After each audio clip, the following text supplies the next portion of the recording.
1 Kings chapter 3. And the kingdom solidified in the hand of Solomon. And Solomon contracted a marriage with Pharaoh king of Egypt.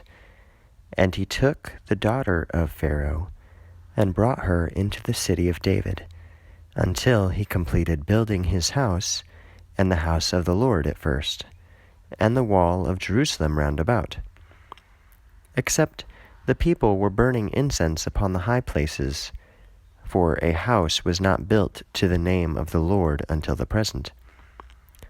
And Solomon loved the Lord, to go in the orders of David his father, only he sacrificed and burned incense in the high places.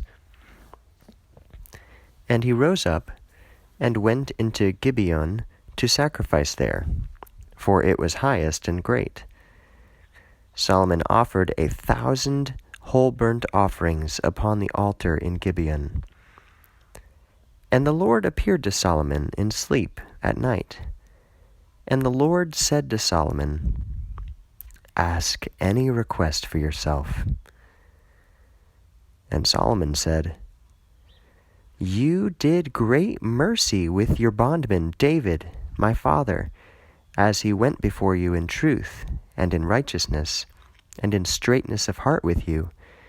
And you guarded him by this great mercy, to grant to him a son, sitting upon his throne as this day.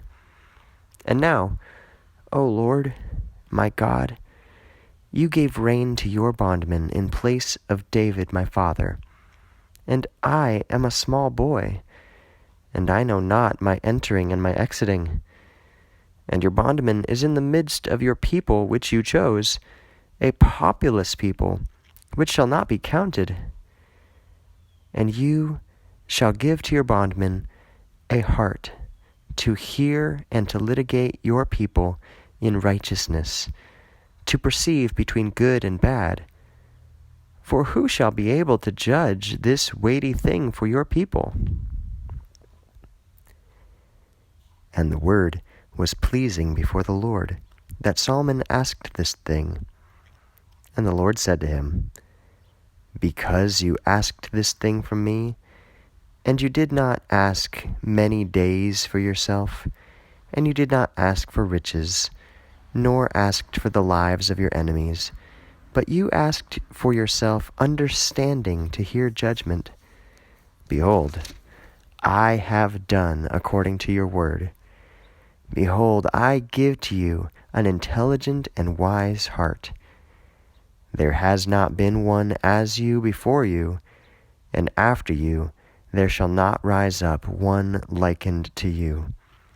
And indeed, what you have not asked, I have given to you, even riches and glory, as there is not a man likened to you among the kings. And if you should have gone in my way, to guard my commandments and my orders, as David your father went, then I will prolong your days." And Solomon woke up, and he knew the dream. And he rose up and came unto Jerusalem, and stood in front of the altar, in front of the ark of the covenant of the Lord, and led up whole burnt offerings, and made peace offerings, and made a banquet to all his servants.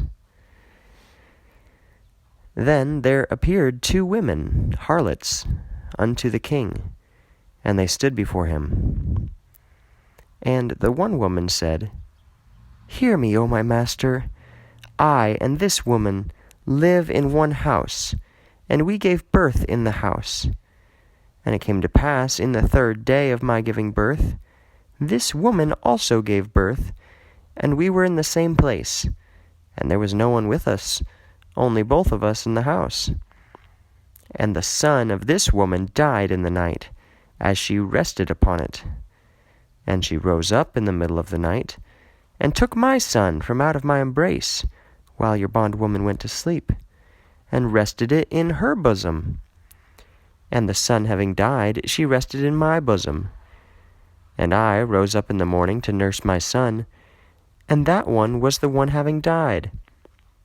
And behold, I contemplated him in the morning, and behold, he was not my son whom I gave birth. And the other woman said, Not so, for my son is the one living, and your son is the one having died. And she said, Not so, your son is the one having died, and my son is the one living. And they spoke before the king. And the king said to them, You here say, This my son is the one living, and this one son is the one having died. And you there say, Not so, but my son is the one living, and this one son is the one having died. And the king said, Take from me a sword. And they brought the sword before the king.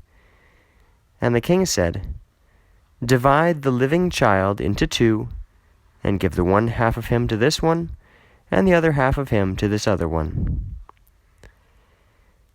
And the woman answered, Of whom was the mother of the living son? And she said to the king, For her womb was disturbed over her son. And she said, Hear me, O master, give to her the child, and to death let it not be put to death. And she, the other, said, Neither to me nor to her let it be. Divide it. And the king responded and said, Give the living child to the one having said, Give it to her. And unto death you should not put it to death. She is his mother. And all Israel heard this ordinance which the king passed judgment, and they feared from the presence of the king, for they knew that intellect of God was in him to do justice.